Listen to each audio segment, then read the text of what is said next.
The results may not have always been forthcoming on the pitch, but off it, Wales women are improving in leaps and bounds in the strength and conditioning department. Under the guidance of Sam Dodge, Wales have made massive strides and are now fitter, faster and stronger than when he began his personal crusade after the last World Cup. When Sam took over the reins on the fitness front, the vast majority of the squad had never done weight training before. Now, the squad are now following specific programs to make Wales competitive at the highest level. We're trying to run a professional program, there's no doubt about that. The Six Nations and the World Cup competition are competitions are designed for professionals. You know, we play 5 international games over the course of 7 weeks in the Six Nations. We're playing a test match every 4 days here now. So while they're not professionals, they have to train like that. And there's an understanding of that as well. You know, it's not a surprise. But getting the girls into that mentality and that mindset and establishing a program that suits them is the important thing, because while they need to be professional, it's impossible for us to say you need to be training twice a day, 3 times a day, because we physically can't do it. They'd be out of money, they wouldn't be able to eat or live. So we've designed our program around that as best as we possibly can do. We've taken big steps in our strength and conditioning in terms of how we prepare the girls over the last 3 years. It's been a slow process.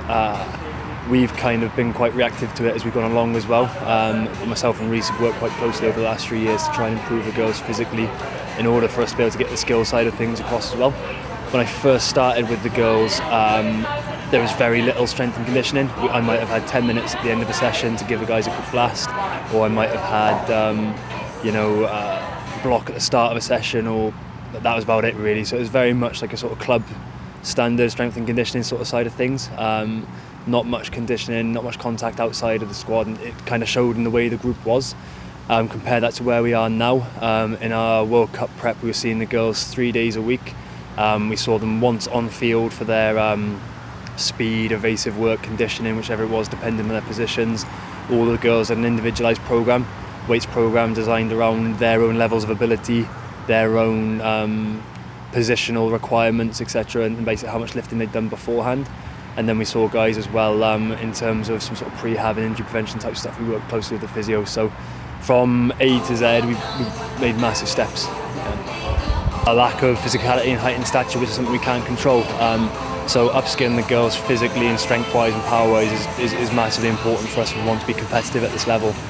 Initially, the first year I was working with the girls, there was no structured weights training program, no structured conditioning program, so I saw maybe 3 girls in the first year. In the second year, we set up a couple of random satellites, once every month, once every 2 months, where we concentrated on upskilling the girls, giving them technical input, teaching how to lift properly without compromising their technique, their form, so real focus on their fundamental movement patterns. Unfortunately enough, now this year we've managed to set up a few consistent regular satellites where we're seeing the whole squad a minimum of once a week, sometimes twice a week, sometimes even more.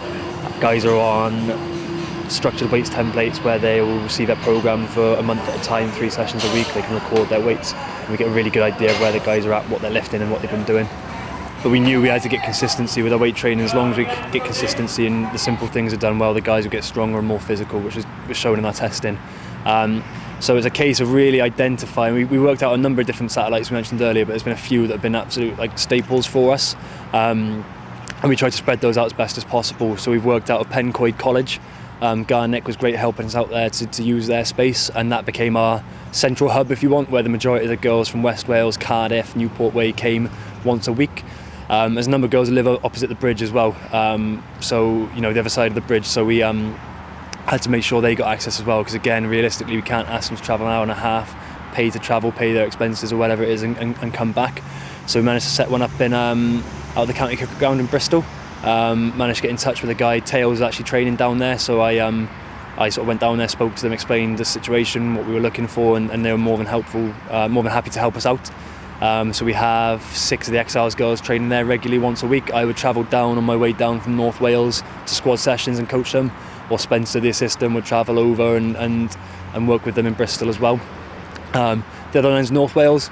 So Elle Evans, Dudley when she's back up in North Wales, and Treacle worked out with me out of Park Areas at RGC. So those have kind of been our main 3 staple ones. We also used in the interim Dragon CrossFit and KF CrossFit in Cardiff. And they were good points to hold us through, but those would become our main staple places. The reason that's so important for us as well is it was really important that I didn't want the girls to have to pay additional fees for their training and access to gyms and things like that. So half of the battle was getting in touch with the guys who were all more than happy to help, but we actually managed to get all the girls free access to those sites where they could actually be delivered to by us, so we could work out of those gyms, but also they could go down there and work as and when they wanted as well. So it created a sort of a training hub and a centre for guys to work out of. And again, that access it just pays massive dividends, because again, if it's an extra expense or things like that and guys are struggling, it meant there was no excuses there, and we actually could definitely get everyone into those sessions.